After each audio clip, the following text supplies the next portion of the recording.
वहां पर लगे कैमरे से जो सूत्र प्राप्त हुए थे, जो मोटरसाइकिल के संबंध में जो सूचनाएं दिखी थी, जो शूटर था उसका जो हुलिया मिला था, जो कपड़े पहने थे, इन सभी के आधार पे पूरे शहर के जो सीसीटीवी कैमरे थे उसे एक के बाद एक सबको लेकर के और उसको तकनीकी साक्ष्य संग्रहित किया गया। जहां तक ट्रेस मिला उस मोटरसाइकिल का, वहां तक तकनीकी जो एसआईटी की टीम है वो गई। उसके बाद मोटरसाइकिल की पहचान की गई। मोटरसाइकिल के पहचान के बाद उसके धारक, फिर उस व्यक्ति की पहचान की गई, उसकी गिरफ्तारी की गई। उससे पूछताछ के बाद अन्य आयामों को इस पे उद्घाटित किया गया है। इस संबंध में जो घटनाएं हुई है, ये पूरे इस गोपाल खेमका जी की हत्या के परिप्रेक्ष्य में, इसके संबंध में पटना सीनियर एसपी आपको विस्तार से अभी बताएंगे कि किस प्रकार से इन्होंने किया है।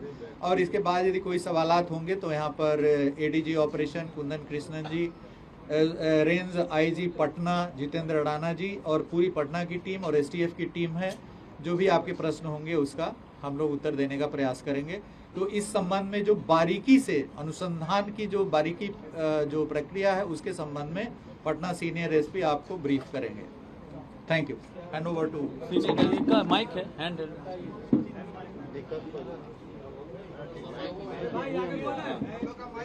वो यही है सर हम लोग।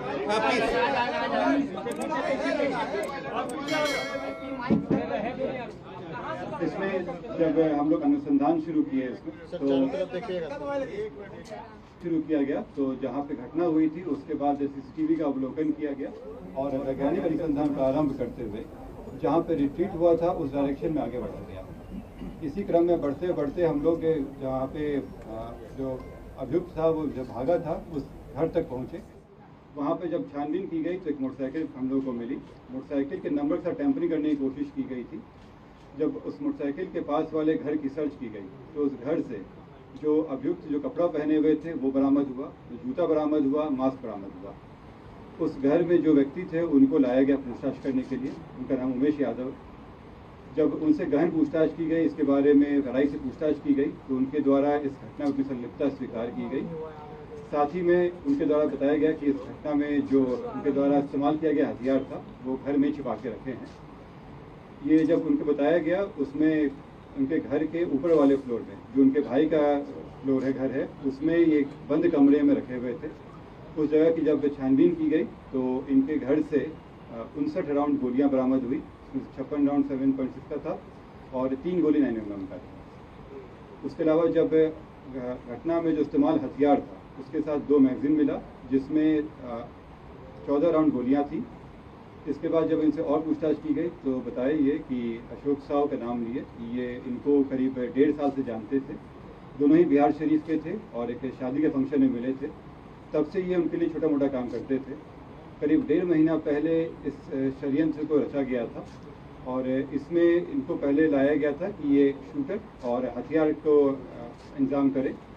इस क्रम में पैसे भी दिए गए थे और इसमें बताया गया था अग्रिम में 50,000 रुपये दिए गए थे और बाकी काम होने के बाद 4 लाख की बात हुई थी इसमें। ये पहले अपने आसपास के जो शूटर रहे हैं उनसे कांटेक्ट किए ये। उसी क्रम में इनके इलाके में रहने वाले विकास राजा से मुलाकात हुई। इसमें उनसे सेटिंग करने की कोशिश की गई। राजा के द्वारा जो डिमांड किया गया था तो इनको लगा कि इससे अच्छा ये स्वयं ही ये घटना कर ले और इसलिए ये हथियार जो इनको अशोक साव जी के द्वारा ही दिया गया था वो हथियार लिए और अशोक साव के द्वारा इनको उनके दिनचर्या के बारे में बताया गया। ये एक रेगुलर था कि वो 8 बजे के आसपास बांकीपुर क्लब जाते थे और वहाँ से करीब 11:30 बजे के आसपास वो स्वयं अपनी गाड़ी को ड्राइव करते हुए आते थे। क्लब से नॉर्मली उनके एक दोस्त भी आते थे जिनको एक बाकरगंज मोड़ पर ये उतार देते थे। इसी के रेकी करते हुए वो उस दिन घटना के दिन भी वो बाकरगंज मोड़ पर पहुँचा और जब इनकी गाड़ी आई तो ये वहाँ से चल के ये अपार्टमेंट के पास आ गया और इनका इंतजार करने लगा। उसके 10 मिनट के बाद इनकी गाड़ी आई। गाड़ी पहले से ही देखा हुआ था, नंबर भी से पता था। जैसे ही गाड़ी आई ये उसने फायर किया और चला गया। अगले दिन जैसे पहले से तय था इन लोग के द्वारा, ये लोग जेपी गंगा पथ पर मिले, ये और अशोक साहब मालसामी थाना क्षेत्र में। वहाँ पे बची हुई 3.5 लाख रुपये इनके द्वारा दी गई। इसमें खास बात यह है कि इसमें आपस में बातचीत करने के लिए मोबाइल खरीदा गया था और सिम भी उमेश यादव के नाम से ही खरीदी गई थी ताकि अशोक साहू का नाम नहीं आ सके। और जब ये पैसे दिए गए तो मोबाइल उन्होंने वापस कर दिया, लेकिन सिम वापस नहीं किया था इसमें। जब इसमें अशोक साहू के घर पे छापेमारी की गई तो उनके यहाँ भारी मात्रा में ज़मीन के कागजात मिले, साथ में एक 9 mm का बरेटा उनके यहाँ पिस्टल मिला, उसमें 17 राउंड गोलियाँ मिली इसमें। और इसमें कई जो कागजात मिले हैं उनका निष्कर्षण किया जा रहा है। जो अभी शुरुआती पूछताछ में जो बताया गया है कि इन लोगों के बीच में व्यापारिक संबंधों में खटास आ गई थी। ज़मीन के कारोबार में भी बताया जा रहा है, लेकिन अभी अंदर नहीं। जो रैंसम का जो अमाउंट मिला रिकवर हुआ, इसमें जो उमेश यादव है उनके पास से करीब 3,65,000 और जो अशोक साहू हैं इनके घर से 6.5 लाख रुपए कैश बरामद किए। जेल से क्या कनेक्शन मिला? ये अंडर इन्वेस्टिगेशन है अभी, क्योंकि इसमें कई ऐसे तथ्य आए हैं कि जेल के द्वारा भी संपर्क किया गया है। कुछ और कारोबारी भी हैं जो जिनका इंटरेस्ट था ज़मीनों में और उनके द्वारा भी इस घटना में शामिल होने की बात है। कार्तिकेय जी, ये इसमें क्या कुछ निकल के आया, किस कारण से हत्या की गई, आखिर इसका मोटोस ऑपरेंडिस क्या था? ये अंडर इन्वेस्टिगेशन है, लेकिन अभी जो बात आई है ज़मीन, जैसे बहुत सारे कागजात मिले हैं, ज़मीन को लेकर इन लोगों के बीच में खटास उत्पन्न हो गई थी। देखिए जमीन के भारी मात्रा में कागजात अशोक साहू के घर से बरामद हुए हैं। भारी मात्रा में कागजात हैं, 1-2 नहीं है बल्कि काफ़ी वो जब्त किए गए हैं।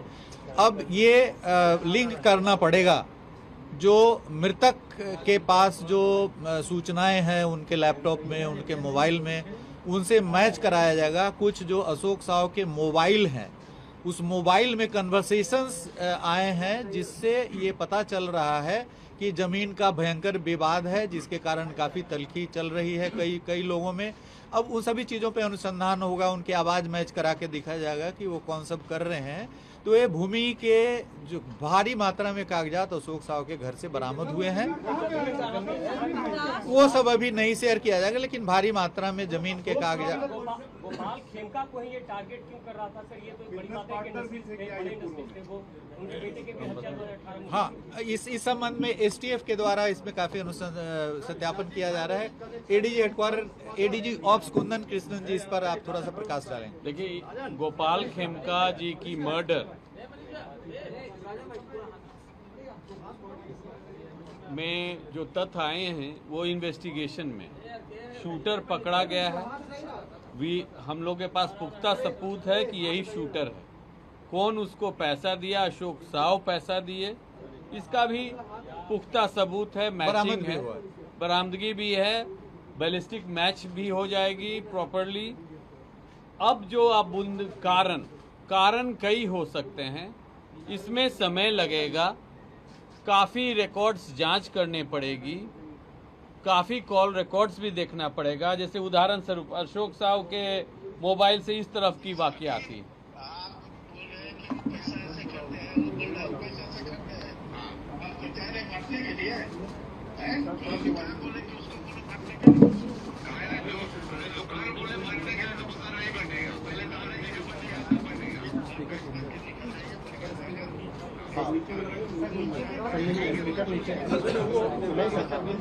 अरे मेरे बदौलत है, ये आपकी बदौलत है, तो आप उसका फायदा आप भरपूर उठा रहे हो। इसका बदौलत है, मतलब नहीं समझे? आप ही बोले कि मेरे बदौलत है, ये बेनिफिट हम उठा रहे हैं, बेनिफिट हम उठा रहे हैं, हम उठा रहे हैं बेनिफिट। आज भी बोलते हैं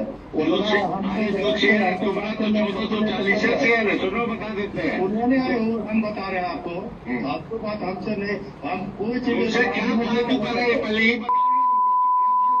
तुमसे बात बताओ तो यही तो सीधी यही ना बोले, तुम कागज हमको दे दीजिए, सब तैयार करके दे दीजिए, फाइल दे दीजिए। कागज देगा तब ना हम देंगे। अच्छा नहीं देगा तो उसका जिम्मेदार हम रहेंगे। अरे भैया नहीं देगा तो ये तो ना बोलना है, वो जवाब देगा। जैसे मिट्टू नहीं दे रहा है, क्या चीज क्या बोले आप भागलपुर में कि संजय को 1.5 करोड़ देंगे? किसको बोले गए भाई? कौन बोले गए बताओ तो, किसको बोले गए कि हम 1.5 करोड़ रुपया देंगे? कौन बोला है तुमको? कौन बोला है? के सामने में है। अरे तुम अभी बोलो ना, अभी बहुत कॉन्फ्रेंस से बात करा देते हैं। कॉन्फ्रेंस तो इस तरह तो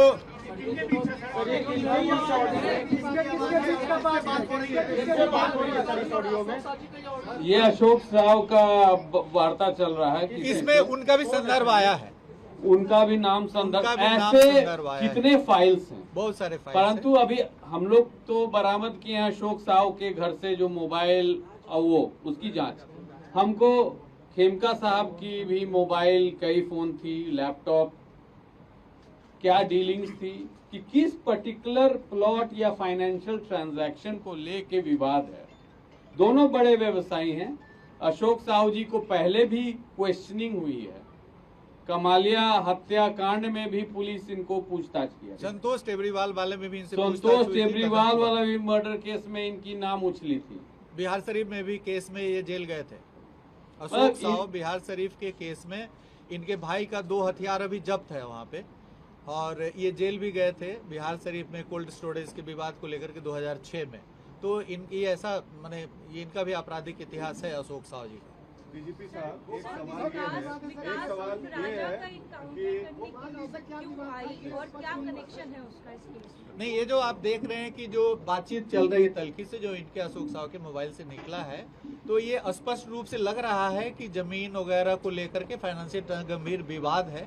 इस पर अभी अनुसंधान हो रहा है, लेकिन इसी परिप्रेक्ष्य में ये हत्याएं हुई हैं और सुपारी दी गई है। सवाल ये है कि आपने जो सवाल पूछा है में सर एक पैटर्न दिख रहा है, विकास उर्फ राजा का। गुंजन खेमका की हत्या हुई 2018 में, गोपाल खेमका की हत्या हुई 2-4 दिन पहले, उसके बाद उनके छोटे बेटे पर भी अटैक हुआ था जो रिपोर्ट नहीं की गई, बड़े भाई पर भी अटैक हुआ जिनको चोटें आई।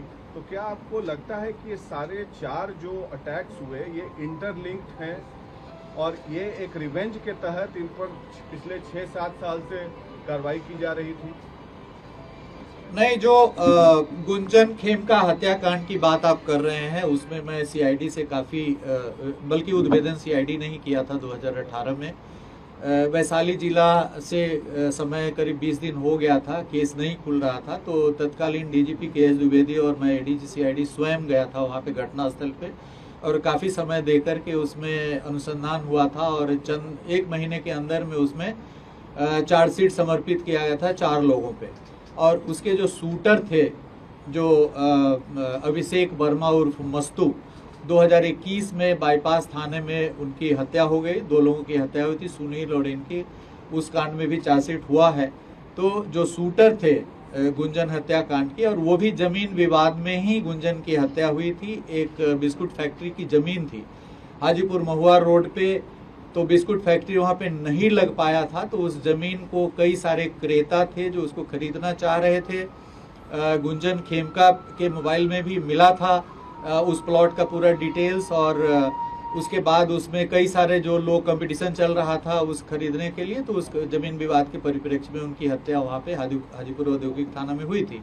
उसमें पुलिस ने अनुसंधान करके शूटर सहित जो काफ़ी जो उसमें जमीन में जो जुड़े हुए लोग थे, जो वैशाली जिले के 2 लोग थे, 4 लोगों पे चार्जशीट करा गया था, वो भी कांड विचाराधीन है उसमें।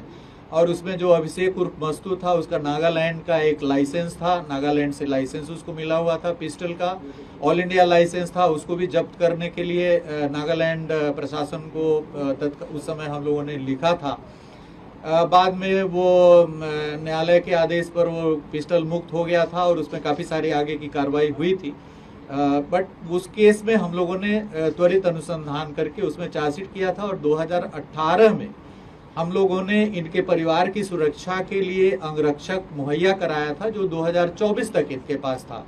28 जून 2024 को इनके द्वारा स्वेच्छा से अंगरक्षक को लौटा दिया गया था। उसके बाद भी जो हमारी राज्य स्तरीय सुरक्षा समिति है, जुलाई में लौटाने के 1 महीना बाद फिर से अंगरक्षक मुहैया कराने का आदेश पारित किया, लेकिन उसके बाद अंगरक्षक रखने की इनकी इच्छा नहीं थी, स्वेच्छा नहीं थी, तो ऑब्वियसली हम लोग अंगरक्षक नहीं दिए थे। तो उस समय जो केस दर्ज हुआ था गुंजन खेमका हत्याकांड, उसका पूर्ण रूप से अनुसंधान करके चार्जशीट उस समय समर्पित कर दिया गया था। शूटर की पहचान हो गई थी, जिस कारण से विवाद था उसका भी सॉल्यूशन हो गया था। उसके बाद इनके भाई पर एक गोली चलाई गई थी गाड़ी में, उसमें कोई घायल नहीं हुआ था। उसके संबंध में भी कांड दर्ज हुआ था उस समय। गुंजन खेमका हत्याकांड के कुछ समय पूर्व, 2 वर्ष पूर्व वो घटना हुई थी, मुझे स्मरण हो रहा है। उसमें नहीं पता चल पाया था कि किसके द्वारा किया गया है कांड। बट इसमें जो ये गोपाल खेमका जी वैशाली वाला जो गुंजन खेमका हत्याकांड था, उसमें कॉम्प्लेनेंट थे, वादी थे। और उस केस में जो डेट है वो 15/7 को सेकेंड डेट पड़ने वाला है। 2 डेट पड़ा है अभी तक उसमें चार्जशीट के बाद। एक था 2022 में और एक अभी 15 जुलाई 2025 को गुंजन खेमका हत्याकांड का डेट वैशाली जिले के न्यायालय में पड़ा है उसमें। और मेन शूटर की हत्या हो गई है और इसमें जो ये कंप्लेनेंट थे इनकी भी हत्या हो गई है। तो उससे भी जोड़ करके इसको देखा जा रहा है। उस पहलू को भी पूरी तरीके से अनुसंधान किया जाएगा कि उससे जुड़े कहीं लोग जो अभी जेल में हैं या जेल से बाहर हैं। एक तो शूटर की हत्या हो गई है, तो बाकी जो लोग हैं उनकी भी इसमें भूमिका है या नहीं है। सुबह में जो उसके संबंध में जोनल आईजी पटना बताएंगे। इस कांड के अनुसंधान के दौरान पुलिस के द्वारा जो सभी पहलू थे उन पर अनुसंधान किया गया था और उसमें जो शूटर है उसके द्वारा स्पष्ट किया गया था कि उसके लिए इस कांड को करने के लिए पहले उसने विकास उर्फ राजा से संपर्क किया था, और जो सामान्यतः एक आपराधिक छवि का व्यक्ति है और हथियार इत्यादि सप्लाई करने का काम करता है। और उसमें भी काफ़ी सारे ऐसे जो हत्या और गोलीकांड हैं उनके अंदर में शामिल रहा और उससे इसने हथियार प्राप्त करने का कोशिश किया था और उसके पास में हथियार उपलब्ध रहता है। इस मामले में पुलिस जब एक टीम थी उसने इस विकास उर्फ राजा के ठिकाने पे दबिश करी, तो उसने वहाँ पर जो पुलिस के ऊपर में वहाँ से भागते हुए पुलिस के ऊपर में फायरिंग की, जिसके अंदर में जो सुबह जो घटना हुई है मुठभेड़ की, उस घटना में वो मारा गया है।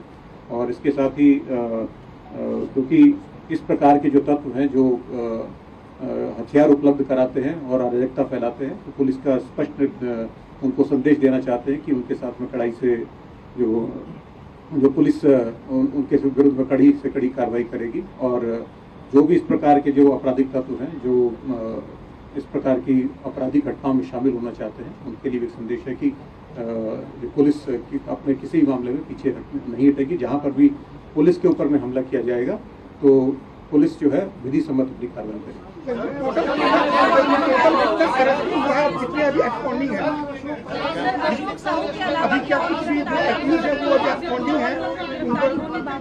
अभी नहीं, इसमें जो सुपारी देने वाले थे अशोक साहु गिरफ्तार हो गए, जो शूटर थे वो गिरफ्तार हो गए, जो पहले जिनसे संपर्क किया गया था ज्यादा पैसा मांग रहे थे वो मुठभेड़ में मारे गए हैं। इसके बाद जो आपने देखा कि भारी मात्रा में मतलब जमीन के कागजात अशोक साहु के घर से बरामद हुए हैं, उसकी स्क्रूटनी की जाएगी और उसको उन जो जमीन के लैंड के जो, जैसे आपने अभी जो मोबाइल में सुना कि जमीन विवाद डीड वगैरह की बात चल रही है, और ये जो ऑडियो अशोक साहु में मिला उसमें मृतक जो गोपाल खेमका जी उनका भी संदर्भ कई जगह आया है। तो इन सभी बिंदुओं पर 1-2 मिनट में अनुसंधान नहीं संभव हो सकता है, इस पर काफी गहन अनुसंधान होगा। और जो इनके पास से जो मोबाइल मिला है और जो भी सूचनाएं मिली है वो काफी विस्तार व्यापक अनुसंधान की इस पर आवश्यकता है। तो इमीडिएटली अभी ये नहीं कहा जा सकता है कि इसमें और कितने एक्यूज आएंगे क्या आएंगे, लेकिन इतना तय है कि जिसने सुपारी दिया और जिसने शूट किया ये दोनों लोग हमारी गिरफ्त में हैं। नहीं, ये अनुसंधान का विषय है। चूंकि अशोक साहु के खुद एक बड़े व्यवसायी थे, उनके घर से खुद लाखों रुपया सर्च के दौरान बरामद हुआ है, तो उनको हमें नहीं लगता है कि उनको किसी से लेने की जरूरत पड़ी होगी। लेकिन ये अनुसंधान का विषय है कि यदि उनको भी किसी ने दिया होगा तो उसको भी अनुसंधान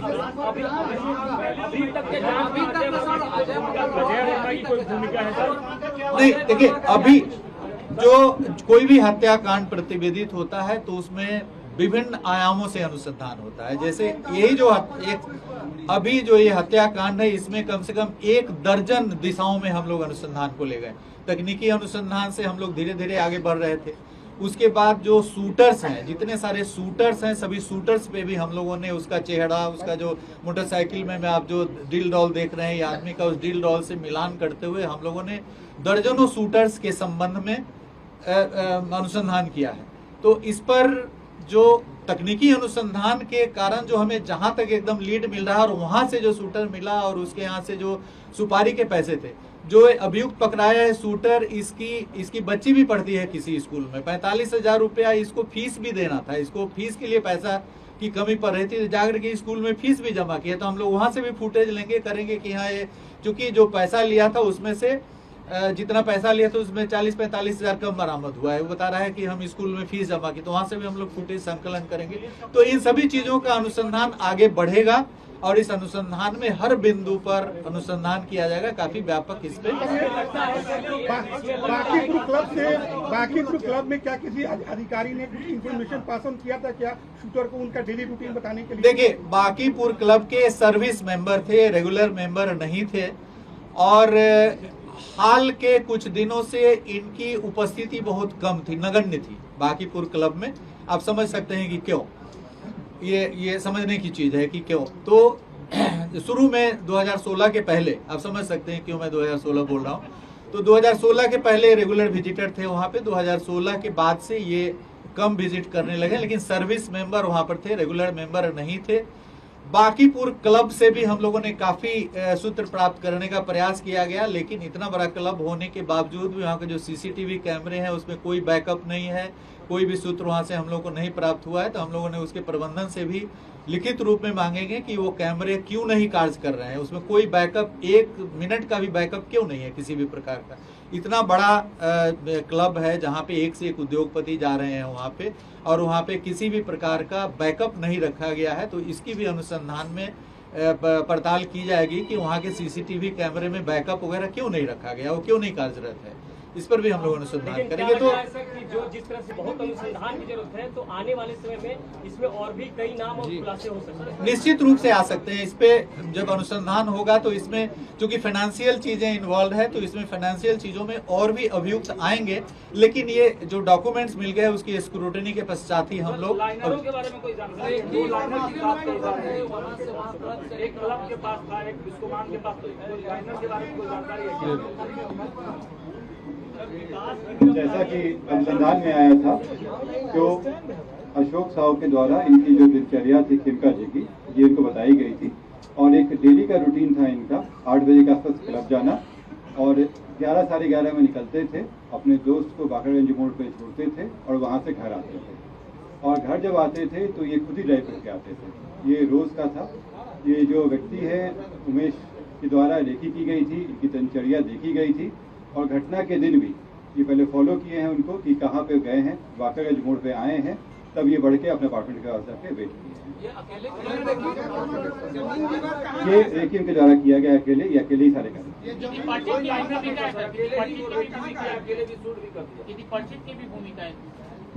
अभी जो दोनों अभियुक्त हैं उनको जेल में भेजा जा रहा है, फिर उनको रिमांड पे लेके उनसे गहन पूछताछ होगी, जिसमें बाकी सारे अगर किसी और की संलिप्तता है या बाकी और भी बिंदु हैं सबको उनसे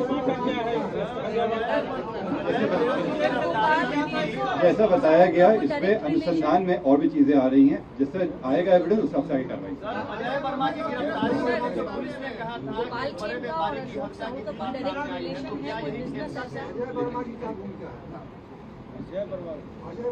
मैंने आपको बताया जिसका बात कह रहे हैं, इसमें गहन अनुसंधान चल रहा है, इसमें कई सारे लिंक हैं।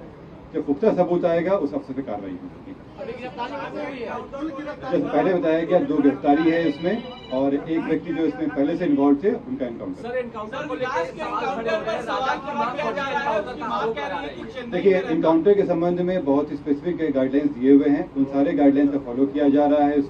इसमें जांच का गठन किया गया है। खास बात यह है कि जो इस केस में अनुसंधान करेंगे वो थाना क्षेत्र के नहीं होंगे, और जो लोग इन्वॉल्व थे उनसे वरीय पदाधिकारी होंगे।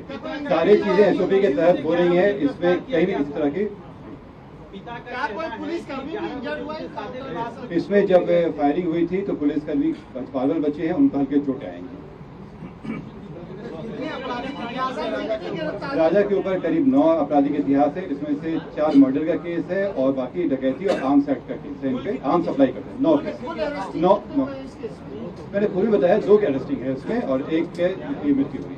सर, पहला क्लू कहाँ से मिला था पुलिस को? पहला क्लू कहाँ से मिला? देखिए, जब हम लोग इन्वेस्टिगेशन करते हैं तो बहुत सारी चीज़ों पे काम किया जाता है, उसमें बहुत सारी चीज़ों का समेकित रूप से चीज़ें आती हैं, कोई एक क्लू से नहीं होता है, सब चीज़ों को मिला के देखा जाता है। उमेश के बारे में कहा जा रहा था कि एमएलटी से उसका संपर्क, किसी एमएलटी से संपर्क की बात सामने आ रही थी, उमेश राय जिसकी गिरफ्तारी हुई है, क्या है ये? देखिए, इसमें राजनीतिक रूप भी हो सकता है इसमें, लेकिन जो हम लोग को एविडेंस मिलेगा और जो आगे पूछताछ की जाएगी उस हिसाब से आएगा। आयोग कौन है? देखिए, जेल से जो कनेक्शन की बात आ रही है इसमें, ये अनुसंधान का विषय है और इस पर हम लोग काम कर रहे हैं। अगर आएगा तो क्या कार्रवाई की। तो आप लोगों को बहुत बहुत धन्यवाद, थैंक यू सो मच। और आगे जो भी अनुसंधान होगा